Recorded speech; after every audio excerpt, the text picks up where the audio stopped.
2015년 2월 11일 인천공항으로 가는 영종대교에서 안개가 잔뜩 끼고 겨울 빙판길이었는데 차량 추돌 사고로 약 106중 추돌 사고가 났습니다.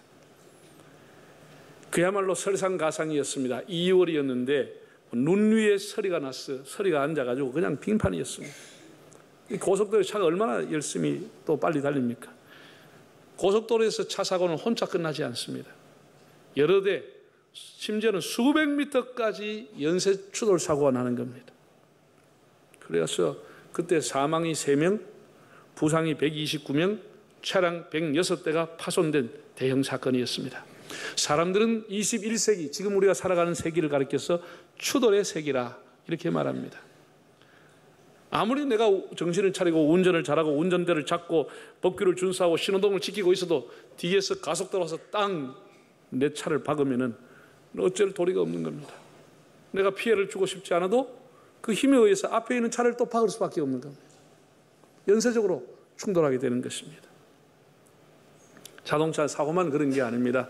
여러분, 이 세상 돌아가는 모든 것이 연쇄적이고 연동이 되어 있습니다. 지금 세계를 움직이는 가장 강력한 나라는 미국입니다. 우리가 미국과 가깝기 때문에, 미국의 입장을 지지하기 때문에, 미국이 한번 방향을 정하게 되면, 아니 또 방향을 잘못 정하게 되면 온 세계가 미국 사람을 테러하려고 하고 우리가 지지한 우리도 테러하려고 하는 거예요. 우리가 이슬람 국가들하고 뭐 그런 특별한 외교적인 관계를 가지고 뭐 적대시할 이유도 없는데도 IS라는 이런 나라도 우리나라를 테러로 위험을 빠뜨리게 되는 겁니다. 우리가 다 나라가 다 연동이 되어 있습니다. 세계 경제, 우리나라 뭐 아무리 지도자들이 경제를 건실하게 운영하려고 해도 우리와 아무 상관이 없는 저 멀리는 남미, 브라질, 아르헨티나에서 경제 운영을 잘못했다. 이탈리아가, 스페인이 경제 운영을 잘못했다. 나라가 휘청거린다 그러면 우리나라까지 경제가 휘청거리게 되는 거예요. 정말 온 세계가 지구촌, 지구 마을이 돼서 하나로 끝나지 않고 계속 연타적으로 영향을 받게 되는 겁니다. 세계 모든 무역과 금융은 연동 상품, 연계된 상품을 출시하고 있습니다. 미국이 은행의 금리를 0.5% 내렸다. 이러면 한국의 주가가 폭락해 버립니다.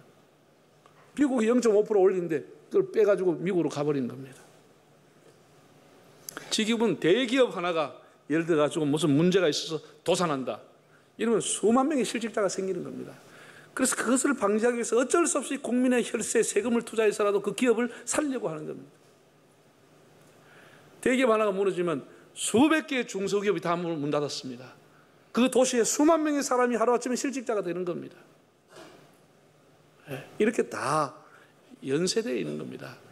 뭐 저 울산, 뭐 거제 이런 데는 조선업이 발달해가지고 한참 조선 사업이 좋고 경기가 좋을 때는 개도 10,000원짜리 물고 다녔습니다. 5,000원짜리 개도 안 물고 다녔습니다. 그만큼 경기가 좋았다고 하는데 지금 거제 같은 데는 조선이 무너지면서 뭐 원룸이 텅텅 빌고 도시가 지금 뭐 완전히 어렵게 됐습니다. 다 연쇄되어 있는 거예요. 연쇄되어. 예. 지금 여러분 우리나라 가지고 있는 당면한 과제가 제일 과제가 뭐예요? 북한의 핵이라고 하는 겁니다. 이거는 지금 우리나라 대통령 누구든지 지도자가 나왔으면 북한의 핵을 해결하려고 하지만 해결이 쉽지 않습니다. 우리하고 북한과의 관계가 아닙니다. 이미 미국이 연결되어 있고 중국이 연결되어 있고 러시아가 연결되어 있고 유엔이 연결되어 있고 EU가 연결되어 있어가지고 우리가 우리 마음대로 할 수도 없습니다.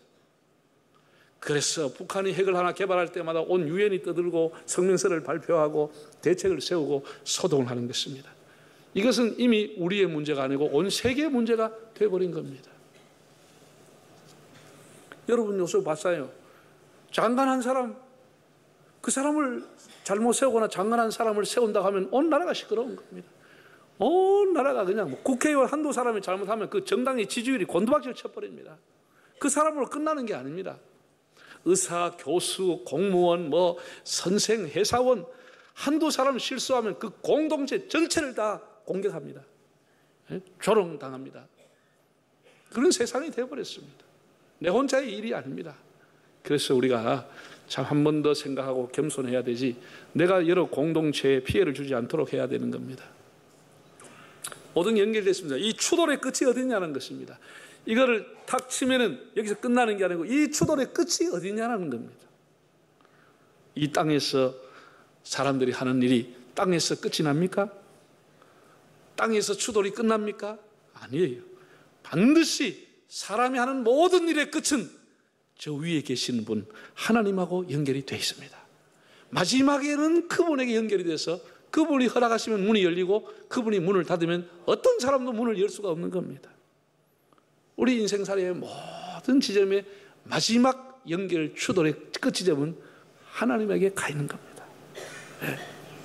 오늘 성경을 보시면은 애굽에 이집트라고 하는 나라에 어린 나이에 팔려가서 종살이를 하고 누명을 쓰고 감옥 생활을 하다가 기적적으로 정말 기적적으로 그 나라의 총리가 된 요셉이라는 사람이 나옵니다. 아버지는 아들이 죽은 줄 알았는데 아들이 살아서 애굽에 총리한다는 소식을 듣고 모든 가족들을 다 데리고 이집트로 내려왔어 그 아들과 극적인 상봉을 하게 됩니다. 이제 그 아들이 요셉이 아버지 야곱을 모시고 이집트의 궁궐에 들어가서 왕 바로라고 하는 왕을 만나게 되는 내용이 오늘 본문에 기록되어 있습니다. 자, 왕을 만났는데 왕이 뭐라고 인사했느냐? 참 들어볼까요? 8절과 9절을 보겠습니다.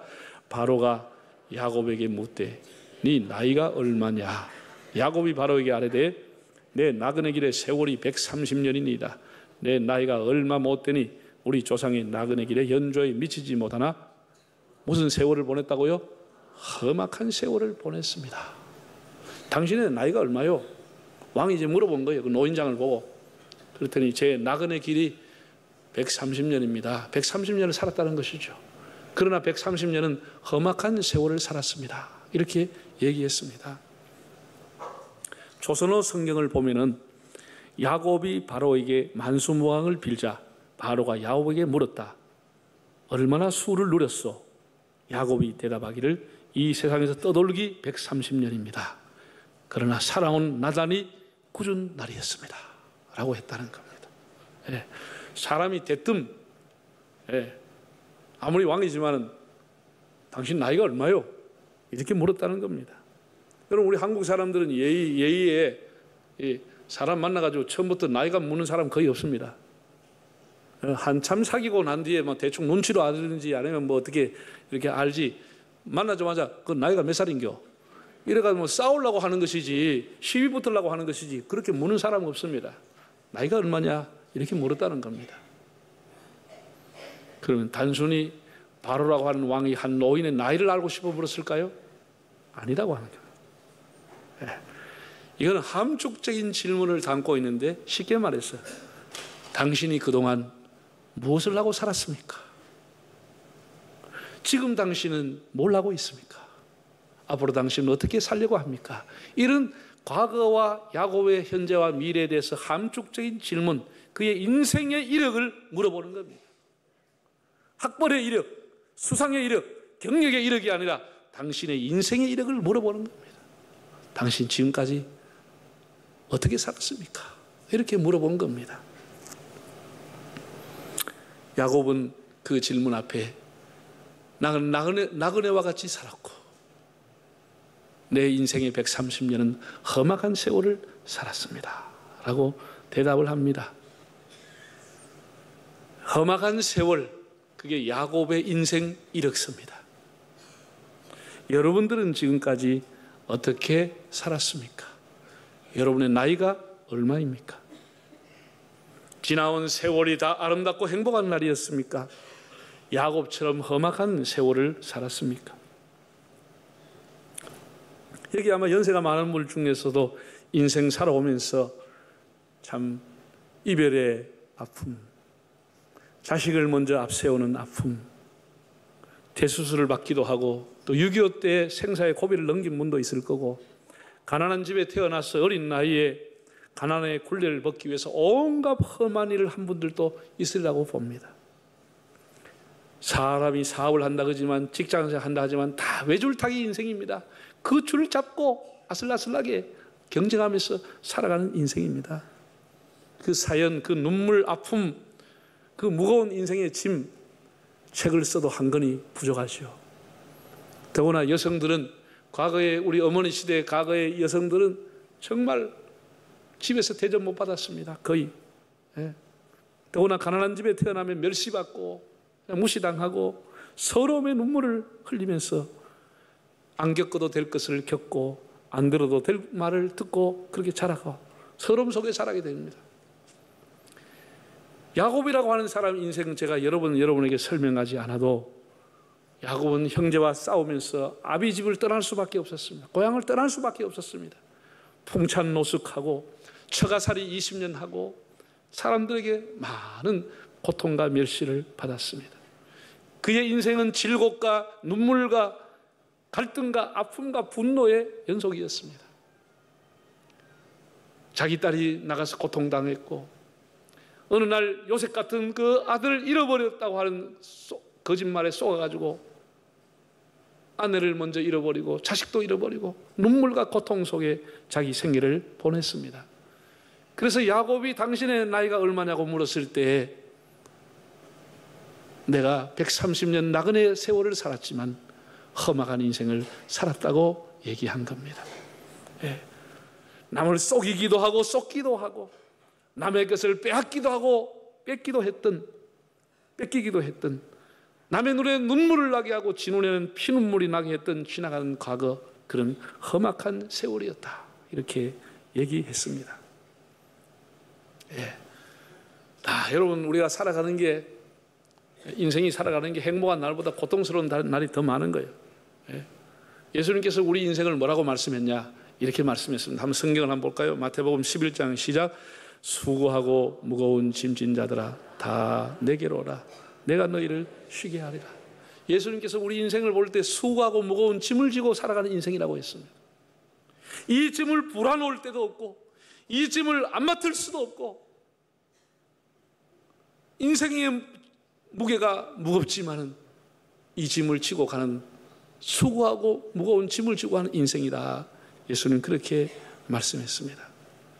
여러분 특별히 우리 한국 사람들은 한이 많아요. 한이 대부분 가난하게 살고 멸시받고 무시당하고 살아가지고 한이 많고 눈물이 많은 민족이에요. 또 외국으로부터 늘 침입을 당해서 한이 많은 민족이에요. 그래서 우리 한국 사람들이 한이 많고 고생하고 살았던 험악한 인생을 살았던 사람에게 보상을 해줬습니다. 그 보상이 뭐냐 하면은 여자들이 멸시받고 살다가 시집갈 때 가마를 태워줬습니다. 가마를 태워. 여러분 가마라는 게 아무나 못 탔습니다. 여러분이 사극 보면 아시면 임금이란 아주 지체가 높은 사람이나 가마를 타고 그 가마를 타는 걸 연이라고 했어요. 연을 타지 아무나 가마를 못 탑니다. 그 연은 임금이 올라타고 높은 사람이 올라타면 밑에서 8사람이 발통이 돼가지고 메고 가는 거예요. 사람이 발통이 돼가지고 사람을 싣고 가는 거예요. 그 가마예요, 가마. 그러니까 집에서 고생하고 막 이렇게 멸시당하고 딸로 태어나가지고 여사로 태어나서 고생하다가 시집을 보낼 때 그래 한번 호강시켜 준다고 가마 태워가 보내는 거예요. 그 가마에서 내리면 그때부터 눈물 바가지요. 눈물 바가지. 여러분 보세요. 예. 야곱이라고 하는 사람이 정말 평생을 험악한 세월을 살았습니다. 평생을 경쟁하고 평생을 다투고 평생을 이렇게 힘들게 살았습니다. 아주 막 숙질 간에도 한치의 양복 없고 형제 간에도 죽고 살고 아주 피가 터지게 싸웠습니다. 그러니까 그의 가슴에는 어떤 너그러운 여유나 배려라고 하는 게 없는 거예요. 그 가슴에는 아주 분노, 실망, 허탈, 공격, 증오 이런 것만이 가슴에 이글이글한 사람이었어요. 그럴수록 그의 인생은 더 험하게 살아가게 된 겁니다. 예. 젊은 날에는 그것이 마치 목숨이 걸린 양 큰 목숨 걸고 싸우고 했습니다. 다투고 했습니다. 그런데 이 사람의 축복이 뭐냐? 험악한 세월을 살았던 야곱의 가장 큰 축복이 뭐냐? 그 험악한 인생 나그네 세월에서 하나님을 만났다는 사실입니다. 하나님을 만나게 됐어요. 예? 지나간 날 생각해 보니까 내가 이렇게 험하게 거칠게 경쟁하며 싸웠지만 하나님이 나를 돌봐주셨고 하나님 나 생명 지켜주셨고 하나님이 나를 보호해 주셨구나. 이것을 야곱이 나이가 든 노년에 깨닫게 되었다고 하는 사실입니다. 험악한 세월을 살았지만 그 험악한 세월이 험악함으로 끝나지 않고 하나님을 만나는 통로가 된 것입니다. 얼마나 놀라운 축복입니까? 그래서 그가 만년에 그렇게 얘기합니다. 아들이 떵떵거리는 총리였지만 나를 여기에 피라미드로 세우지 말고 내가 죽으면 내 조상들이 묻혀있는 막벨라 굴에 내 고향 땅에 나를 묻어달라고 유언을 합니다. 그는 그 이후에부터 이 땅에 살아갈 것보다는 자기의 마지막 인생이 연결될 점인 하나님을 생각하고 살았습니다. 내 인생이 끝나는 날 하나님 앞에 가야 되겠다는 생각을 하고 자기의 육체마저도 여기에 묻지 말고 가나안 땅에 묻어달라 하면서 하나님을 그리워하는 삶을 살아가게 됩니다. 여러분, 신앙이라고 하는 것은 감사의 눈으로 과거를 회고하고 소망의 눈으로 미래를 바라보는 것이 신앙입니다. 야곱의 인생 중에서 최고의 인생 이력이 뭐냐? 험악한 삶 속에서 하나님을 만난 이력, 하나님을 만났다고 하는 것이 그의 인생의 가장 빛나는 이력이 되었습니다. 여러분, 우리가 알지 못하는 사이에 하나님은 늘 우리 곁에서 지금까지 우리를 지켜주시고 계시는 겁니다. 우리가 하나님의 이름을 부르는 것조차 몰랐을 때도 하나님은 이미 우리 곁에서 우리를 보호하고 계시는 겁니다. 이것을 야곱이 마지막에 깨달았다는 겁니다. 우리 찬송을 한번 불러보겠습니다. 하나님은 한 번도 나를 실망시킨 적 없고. 찬송을 부르겠습니다. 지나온 모든 세월들을 돌아봐도 그 어느 것 하나 주의 손길 아닌 것이 없었다. 하나님 한 번도 나를 실망시킨 적 없으시고 언제나 공평과 은혜로 나를 지키셨네. 오 신실하신 주, 오 신실하신 주, 내 너를 떠나지도 않으리라, 내 너를 버리지도 않으리라 약속하셨던 주님, 그 약속을 지키사 이후로도 영원토록 나를 지키시리라 확신하. 지나온 모든 세월들 돌아보아도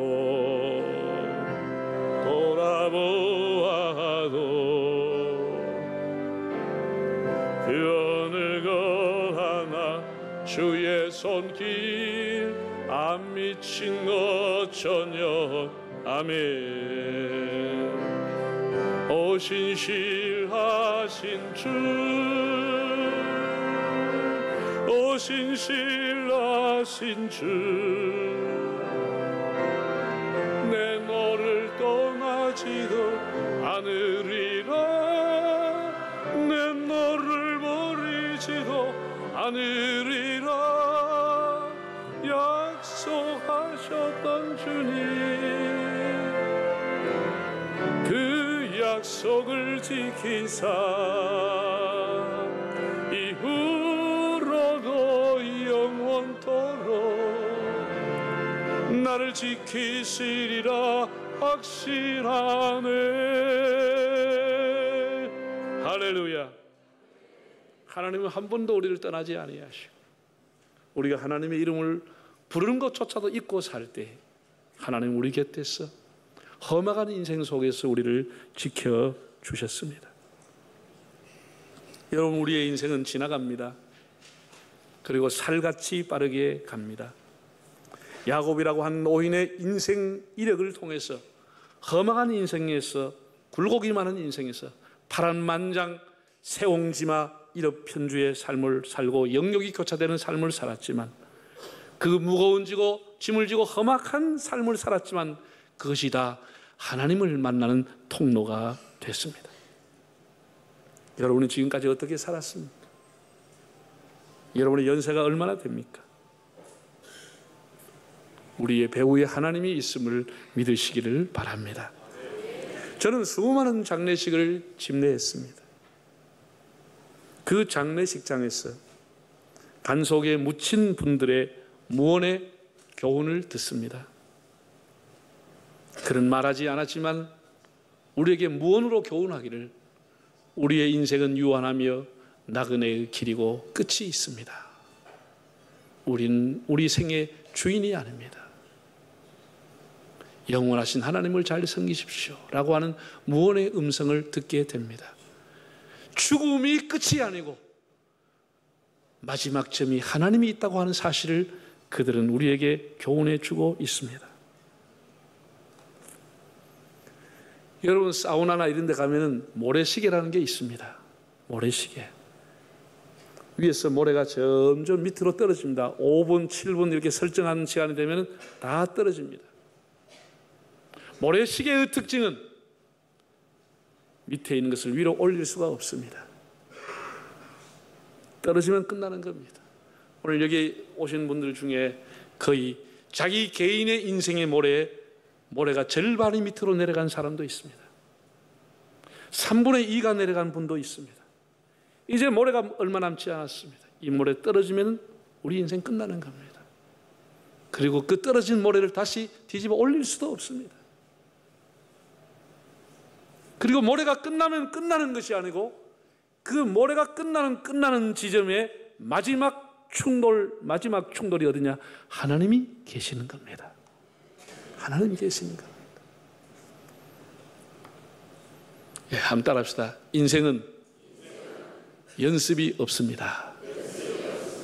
인생은 지우개가 없습니다.